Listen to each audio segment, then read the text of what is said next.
नमस्कार, स्वागत है आप सभी का बनू अपना फाइनेंस मिनिस्टर में। और मैं हूं आपके साथ कविता थपलियाल। और शो में लगातार हम निवेश से जुड़ी हुई हर बारीकी पर आपको दिलाते हैं मार्गदर्शन हमारे एक्सपर्ट्स के जरिए। और इस शो में बात होती है आपकी कमाई की, आपकी बचत, आपकी निवेश की और हर उस आर्थिक फैसले की जिसके लिए प्लानिंग की ज़रूरत है, जिसके लिए समझ की ज़रूरत है। और आज हम शुरुआत करेंगे हमारी बेहद खास पहल के साथ। महीने की शुरुआत में अक्सर बड़े बड़े पैसों के काम होते हैं, जैसे सैलरी है, बिल भरने होते हैं, खर्चों की प्लानिंग होती है। लेकिन जिस तरह हम अपने खर्चों की प्लानिंग करते हैं, उसी तरह अपने निवेश की प्लानिंग करना भी उतना ही ज़रूरी होता है। और इसी आदत को बढ़ावा देने के लिए एसबीआई म्यूचुअल फंड और टाइम्स नेटवर्क मिलकर एक खास राष्ट्रीय इन्वेस्टर अवेयरनेस पहल शुरू कर रहे हैं, जिसका नाम है भारत निवेश। और इस पहल का मकसद है भारतीयों में लगातार निवेश करने की आदत को प्रोत्साहित करना, ताकि अपना आर्थिक भविष्य आप सुरक्षित कर सके। इस कड़ी में आज हमारे साथ जुड़ गए हमारे खास मेहमान समीर शाह। समीर भाई, स्वागत है आपका इस पेशकश में। और आज का मुद्दा इस खास पहल में है एसटीपी करना। अक्सर जानते हैं कि जब भी निवेश आप कर रहे हो तो निवेश के ऐसे बहुत सारे फीचर्स होते हैं जो आपको पता होना चाहिए। अब लोग एसआईपी के जरिए निवेश करते हैं, भी निवेश करते हैं, लेकिन एसटीपी जैसा फीचर जो है लोगों को कम पता है। सिस्टमैटिक ट्रांसफर प्लान, ये कब और कैसे इस्तेमाल में आता है? Kavita ji, thank you so much. आपने मुझे आपके शो में आमंत्रित किया। अब हम बात करते हैं एसटीपी की। जब हम एसटीपी की बात करते हैं तो आमतौर पर जब मार्केट सर्टेन कंडीशन में और इन्वेस्टर ये तय नहीं कर पा रहा है कि मार्केट कौन से डायरेक्शन में जाएगा, ऊपर जाएगा नीचे जाएगा, वो सिचुएशन में आमतौर पे एसटीपी का सुझाव दिया जाता है। जब आप लमसम निवेश कर रहे हैं लंबे टाइम के लिए और आपको मार्केट में अभी ऐसा लग रहा है कि शॉर्ट टर्म में अनसर्टेनिटी दिखती है, ये टाइम पे एसआईपी सिस्टमेटिक ट्रांसफर प्लान आमतौर पे यूज करना चाहिए। इससे आपको रिस्क एवरेज आउट करने का मौका मिलता है। अब हम बात करते हैं जब हम एसटीपी की बात करते हैं, Kavita ji rightly point out किया, इन्वेस्टर्स को, बहुत सारे इन्वेस्टर्स को एसटीपी की थोड़ा नॉलेज है, सुना हुआ होगा, बट वो लोग उसको यूज नहीं करते हैं। एंड आई एम श्योर आपके शो के माध्यम से आप एसटीपी को आज थोड़ा ज्यादा ही पॉपुलर कर लेंगे। मकसद हमारा यही है कि जितनी ज़्यादा जागरूकता हम फैला सके वो हम फैलाएं। तो एसटीपी करने के लिए क्या बुनियादी बातें मैं समझना चाहती हूँ। किसी भी निवेश के विकल्प में एसटीपी की जा सकती है, केवल म्यूचुअल फंड में निवेश करने को लेकर एसटीपी कर सकते हैं? आमतौर पे कविता जी, हम म्यूचुअल फंड की बात करते हैं तो एसटीपी हम ज्यादातर म्यूचुअल फंड में यूज करते हैं। अब पहले मैं थोड़ा ब्रीफ कर देता हूँ एसटीपी होता क्या है। एसटीपी में आप जब आपके पास लमसम पैसा है, आप एक साथ या तो इक्विटी में इन्वेस्ट कर देते हो या बैंक अकाउंट में। बैंक अकाउंट में रखने पर एक ये रहता है कि आपसे खर्चा होने के चांसेस बढ़ जाते हैं। ये सिचुएशन में या तो आप लमसम में इन्वेस्ट कर देते हो और डायरेक्ट इक्विटी में डाल दिया और फ्लक्चुएट हुआ, वॉलिटिलिटी हुई, तो यहाँ पे आपको उसका एडवांटेज शायद मिस आउट हो जाता है। ये सिचुएशन में हम आपको सुझाव देते हैं कि आप अपना जो पैसा है पहले डेट साइड या लिक्विड में या ultra short term debt fund में पार्क करें, और वहां से ग्रेजुअली आप धीरे धीरे करके 3 6 1 साल जैसे भी आप डिसाइड करो, वो हिसाब से आप अपना फंड लिक्विड से धीरे इक्विटी में ट्रांसफर करते हैं। इससे शॉर्ट टर्म वॉलिटिलिटी का भी आपको बेनिफिट मिलता है। बिल्कुल। और ऐसे में चलिए, आप बता रहे थे कि म्यूचुअल फंड में अक्सर जो है एसटीपी करने को लेकर इसका इस्तेमाल होता है। तो एसटीपी लमसम पैसे को लेकर ही आप कर सकते हैं, निवेश का एक जरिया ही हम इसको समझें? कविता जी बिल्कुल, बिकॉज यहाँ पे आपको के पास जो लमसम पैसा पड़ा हुआ है वो आप डायरेक्ट इक्विटी में पार्क करके आप शॉर्ट टर्म वॉलिटिलिटी का बेनिफिट उठाना चाहते हैं, तो उसको आप लिक्विड में पार्क करते हैं और ग्रेजुअल मैनर में हर वीक, महीने में जो भी आप डिसाइड फ्रीक्वेंसी सेट करते हो, वो हिसाब से लिक्विड में से निकल के डायरेक्ट इक्विटी में जाते हैं। सो यहाँ पे अगर आपने 6 महीने के टेन्योर में आपने पूरा लिक्विड ग्रेजुअली फंड अपनी इक्विटी ट्रांसफर किया और वीक ऑन वीक बेसिस, तो वीक में जो भी वॉलिटिलिटी आती है पर्टिकुलर डे पे आपको उसका बेनिफिट मिलता है। अगर मार्केट गिरता है तो आप ज्यादा यूनिट वो पर्टिकुलर फेज में इकट्ठा कर सकते हैं। तो ये उसका सबसे बड़ा बेनिफिट है। बिल्कुल। मसलन मैं एग्जाम्पल के तौर पे समझना चाहती हूँ आपसे, अगर आप समझा पाए कि एक बड़ी राशि किसी को डालनी हो तो वो कैसे आपको पैन आउट करना चाहिए इन टर्म्स ऑफ इंस्टॉलमेंट्स? कैसे डिसाइड करना चाहिए कहाँ निवेश करना है? उसका इम्प्लीमेंटेशन कैसा होना चाहिए? जरा एसटीपी का उदाहरण देकर समझाइए। पता नहीं, जब भी हम एसटीपी की बात करते हैं तो सिंपल 5 चीज आपको फॉलो करनी चाहिए एज ए इन्वेस्टर। पहले आपको एक राइट सोर्स फिक्स करना चाहिए कि जहाँ पे आप अपना फंड, लमसम फंड पाएंगे। ये फंड आमतौर पर अगर आपका इन्वेस्टमेंट लॉन्ग टर्म है तो शुरुआत के फेज में आप जो लमसम फंड पार्क करेंगे वो है लिक्विड या शॉर्ट टर्म डेट में करेंगे। फिर सेकंड स्टेप की तरफ जाता है, वो सेकंड स्टेज होता है यहाँ पे आप डिसाइड करोगे आपको कितनी अमाउंट और कितनी फ्रीक्वेंसी से लिक्विड में से निकाल के सामने जो टारगेट फंड आपने इक्विटी फंड सिलेक्ट किया वहां ट्रांसफर करना रहेगा। तो यहाँ पे आप डिसाइड करें, जैसे आपको हर वीकली ट्रांसफर करना है, हर मंथली ट्रांसफर करना है, सिचुएशन आप डिसाइड करेंगे और वो हिसाब से आप फिक्स करेंगे कि आपको जैसे आपने 10% ऑफ योर टर्म या 5% ऑफ योर टर्म जो आपने इन्वेस्ट किया वो लिक्विड से निकल के इक्विटी में जाए। ये चीज आप पहले डिसाइड करेंगे। फिर तीसरा step होता है आपको राइट इक्विटी फंड सिलेक्ट करना है। से आमतौर पे राइट इक्विटी फंड हम इसलिए सुझाव देते हैं कि अगर अग्रेसिव इन्वेस्टर है और लॉन्ग होराइजन है आपका, जैसे आप 15 साल 20 साल के लिए ये पैसा रखना चाहते हैं, ये सिचुएशन में आप इसको स्मॉल कैप या मिड कैप में पार्क कर सकते हैं। कंजर्वेटिव इन्वेस्टर है तो आप इक्विटी या हाइब्रिड फंड में पार्क कर सकते हैं। ये आप अपनी टेकिंग कैपेसिटी के हिसाब से सामने का जो जो इक्विटी फंड सिलेक्ट करोगे वो इसे बोलते हैं, हम टारगेट फंड बोलते हैं। ये टारगेट फंड आप सिलेक्ट करोगे। ये इतना इंपॉर्टेंट है, जैसे आमतौर पे सुझाव ये रहता है कि आप जब एसटीपी कर रहे हो तो एक्टिव फंड में करें, पैसिवली मैनेज फंड यानी इंडेक्स फंड या उसमें शुरुआत के फेज में ना करें। ये आपको एक चीज ध्यान में रखनी चाहिए। चौथा स्टेप होता है आपको ये प्रोसेस को ऑब्जर्व करना होता है। मार्केट ये फेज में मार्केट ऊपर भी जा सकता है, नीचे भी जा सकता है।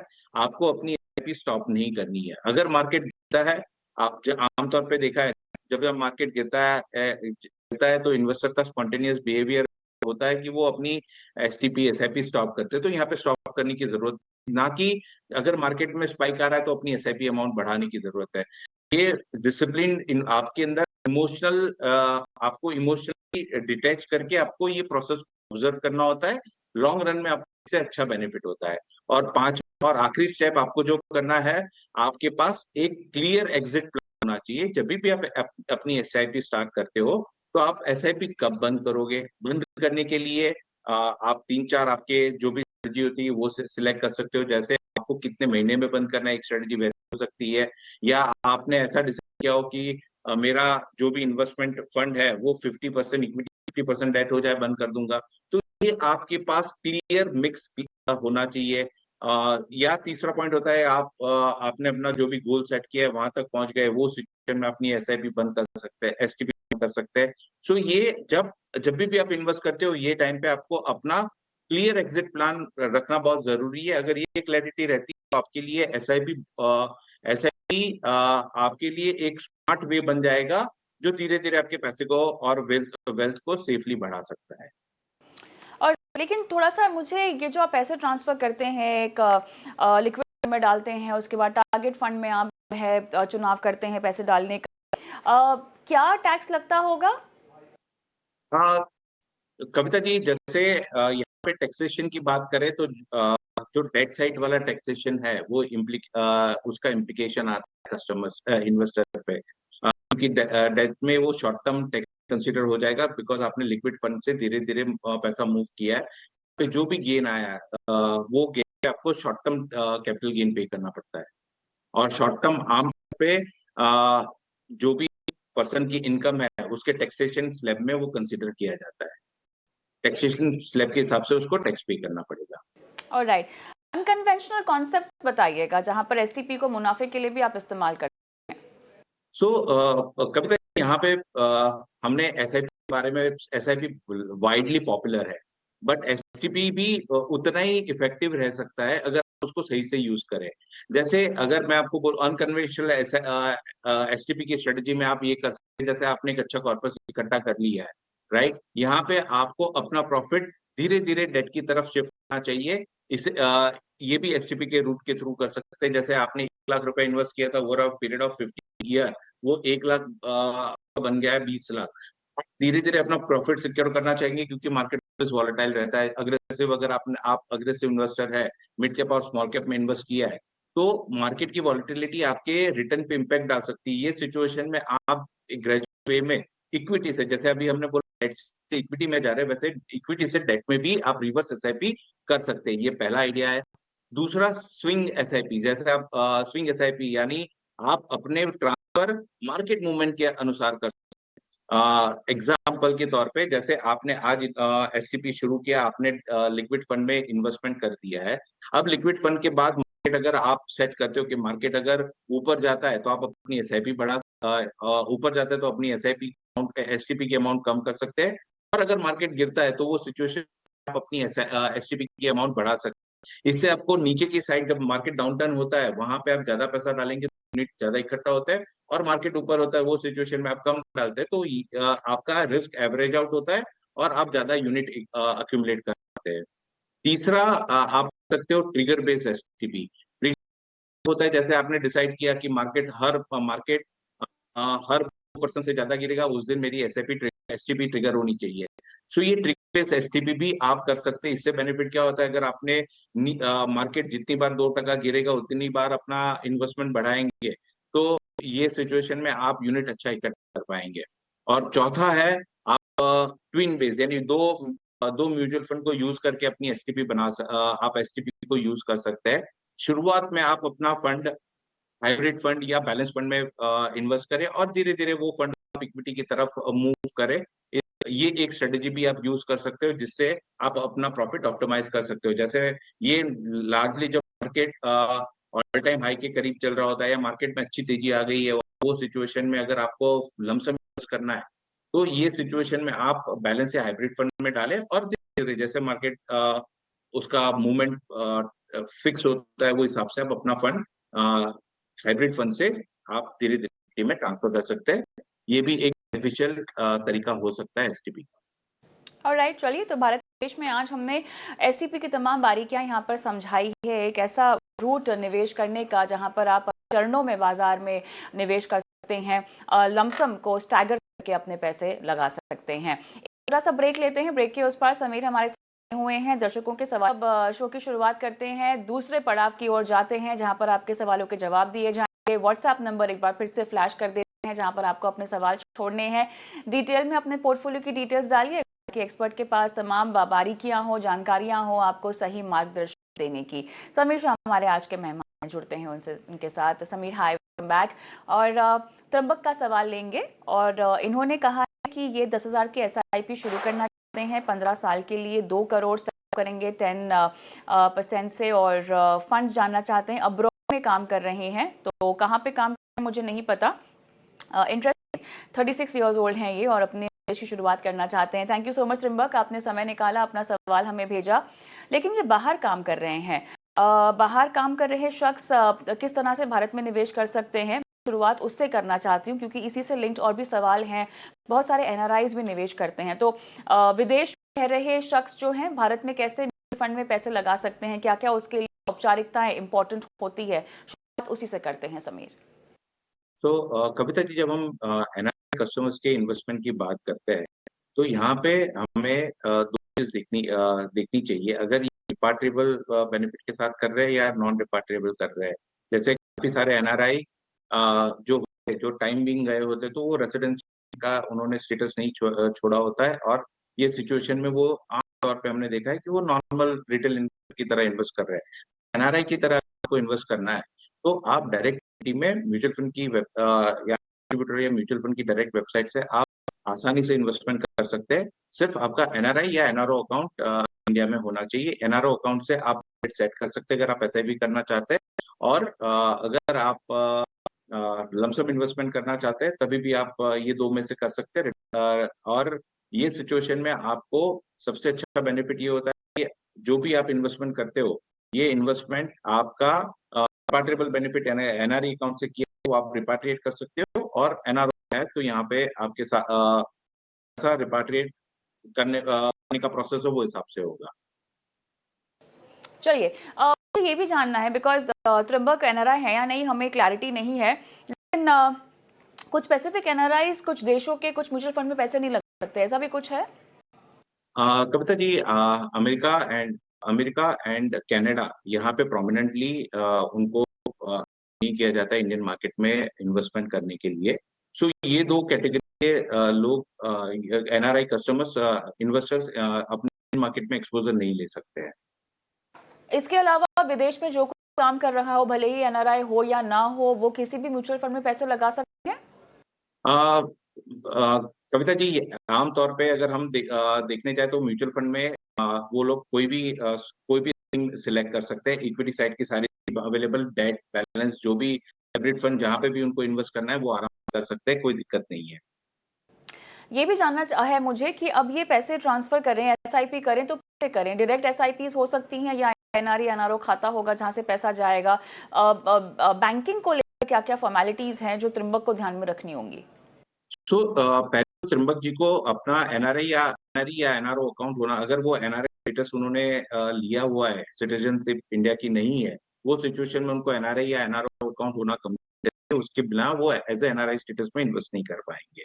तो उनका कंपलसरी एनआरई या एनआरओ अकाउंट होना बहुत जरूरी है। अगर उनका जैसे टाइम शॉर्ट ड्यूरेशन के लिए वो गए हैं और यहाँ का स्टेटस उनके पास और यहाँ के लोकल में इन्वेस्ट कर रहे हैं, आमतौर पे वो नहीं करना चाहिए।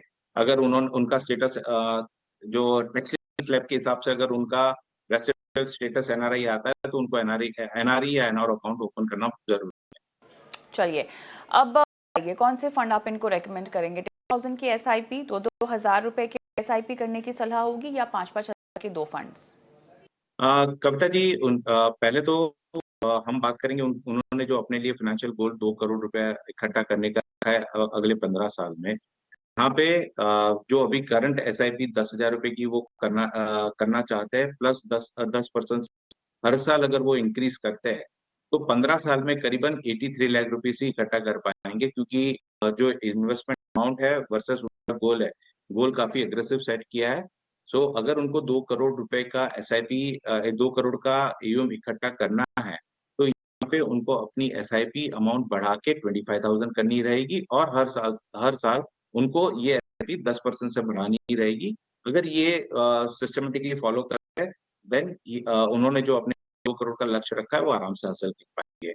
अब बात करते हैं उनको कौन से फंड इन्वेस्टमेंट करना चाहिए, तो सुझाव रहेगा आईसीआईसीआई प्रूडेंशियल का लार्ज कैप फंड में 30% इन्वेस्ट करें, पारंपरिक फ्लेक्सी कैप में 30% इन्वेस्ट करें, एचडीएफसी कैप में 20% और बंधन स्मॉल कैप में 20%। ये हमारी ओर से सुझाव रहेगा। इनका पोर्टफोलियो हमने प्रॉपर डिवर्सिफाइड किया है। लार्ज कैप कैटेगरी के स्कीम्स उनके पोर्टफोलियो को स्टेबिलिटी प्रोवाइड करेगी, flexi cap agility and mid cap and small cap उनके पोर्टफोलियो में लाएंगे। सो ये चीजें में रखते हुए हमारी ओर से उनको इन्वेस्टमेंट का सुझाव दिया गया है। अरुण का सवाल लेते हैं। अगला सवाल, इनका टारगेट है 1.5 सीआर, 12,500 की एसआईपी चल रही है, 20 साल का इनका लक्ष्य है। 5 फंड्स हैं, प्रू का लार्ज कैप रखा है, एचडीएफसी का एफ है, पारंपरिक flexi cap, Motilal Oswal mid cap, Nippon India small cap. So Arun ji का जो टारगेट है, पहले टारगेट की बात करेंगे। उन्होंने अपने लिए 1.5 करोड़ का टारगेट सेट किया है। एसआईपी जो 12,500 की चल रही है, अगर वो अगले 20 साल तक नियमित करते हैं और उनका पोर्टफोलियो करीबन 12% का एवरेज रिटर्न जनरेट करता है तो करीबन 1 करोड़ 25 लाख रुपए के करीब का फंड इकट्ठा कर पाएंगे।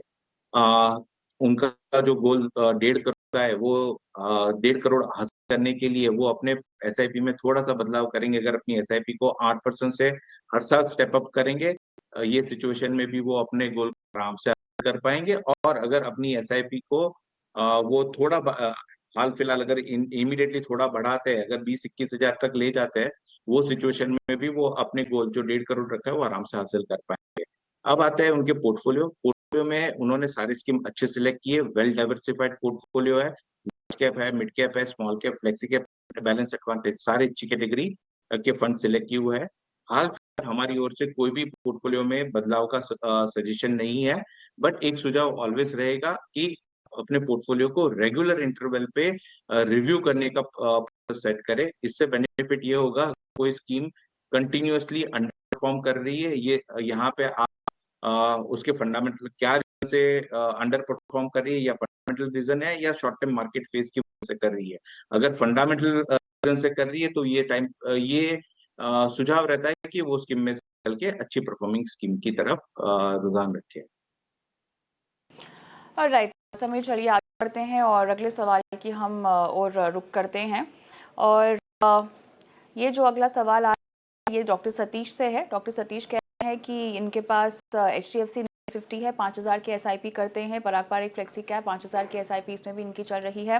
मोतीलाल ओसवाल का कैप 6000 की SIP और निपॉन इंडिया का स्मॉल कैप 5000 की SIP, ICICI Pru large and mid cap 5000 SIP, SBI contra 5000 SIP और HDFC निफ्टी 50 को HDFC फ्लेक्सी कैप में करना चाहते हैं। क्या ये करना चाहिए?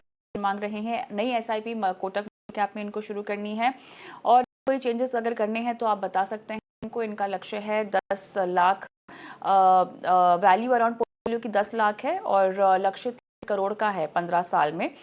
NPS में भी निवेश कर रहे हैं, PP में भी और PLI में भी इनके पैसे आते हैं।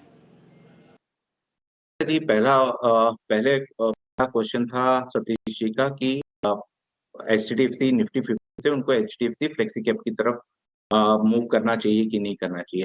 डेफिनेटली ये स्विच बहुत सही रहेगा, क्योंकि उनका टाइम होराइजन 15 साल ऊपर का है, 15 साल के करीब का है। और HDFC निफ्टी 50 आमतौर पर ये एक पैसिव फंड है और HDFC फ्लेक्सी कैप एक एक्टिवली मैनेज फंड है। तो इनिशियल ईयर्स में हमारा सुझाव ये रहेगा कि आप पैसिव से निकल के एक्टिव फंड में रहे। इससे 1 से 1.5% ज्यादा रिटर्न यानी जनरेट करने का एक पॉसिबिलिटी रहता है। तो HDFC निफ्टी 50 से HDFC फ्लेक्सी कैप की स्विच करना सही रहेगा। दूसरा है कोटक का मल्टी कैप 5000 से स्टार्ट करना चाहिए। बिल्कुल ये आप स्टार्ट करें, इससे आपके पोर्टफोलियो में काफी बैलेंस आ जाएगा। और डिसिप्लिन वे में मल्टी कैप में आप इन्वेस्टमेंट करेंगे तो मल्टी कैप है तो तीनों कैटेगरी में इन्वेस्टमेंट रहेगा, ये भी अच्छा डिसीजन है। आप जरूर 5000 रुपए की SIP कोटक मल्टी कैप में करें। तीसरा उनका क्वेश्चन था पोर्टफोलियो में कोई सुझाव। आमतौर पे आपका पोर्टफोलियो आपने जो स्कीम सेलेक्ट करी है काफी अच्छी है। एक चीज सिर्फ आपके ध्यान में लाना चाहते हैं हम कि आप अपना स्मॉल कैप की तरफ एक्सपोजर जो है धीरे उस पर थोड़ा ध्यान रखें, वो 20 से 25% के करीब रहे, उतना फोकस करना। क्योंकि आज की डेट में जैसे जैसे आपकी SIP अमाउंट बढ़ती जाएगी वो हिसाब से आपका mid cap and small cap का एक्सपोजर बढ़ता जाएगा। तो सुझाव रहेगा कि वो 20 से आप आमतौर पे पोर्टफोलियो का 20 से 25% स्मॉल कैप या मिड कैप फंड में रखे। अब बात है उन्होंने अपने लिए लक्ष्य रखा है 3 करोड़ का अगले 15 साल में। आज की डेट पे करंट उनकी 31,000 SIP चल रही है और 10 लाख का पोर्टफोलियो। अगर हम अज्यूम करते हैं कि ये पोर्टफोलियो 12% से ये जनरेट करता है अगले 20 साल अगले 15 साल में, तो करीबन 2 करोड़ 15 लाख रुपए इकट्ठा कर पाएंगे। हालांकि उनका टारगेट 3 करोड़ है तो थोड़ा शॉर्ट रहेगा। अब जो एडिशनल वो 5000 की SIP करना चाहते हैं, उसके साथ साथ अगर वो 7% से SIP हर साल बढ़ाते हैं, ये सिचुएशन में वो आराम से 3 करोड़ उन्होंने जो लक्ष्य रखा है आराम से हासिल कर पाएंगे। ऑलराइट समीर, मेरे ख्याल से आज हम इतने सवालों को शामिल कर पाएंगे शो में, लेकिन आपने समय दिया, दर्शकों का मार्गदर्शन किया, बहुत बहुत आपका। और तमाम दर्शकों को जाने से पहले एक बार फिर से हम WhatsApp नंबर फ्लैश कर देते हैं स्क्रीन पर, और साथ YouTube पर देख रहे हैं तो वहाँ भी अपने सवाल छोड़ सकते हैं। नमस्कार।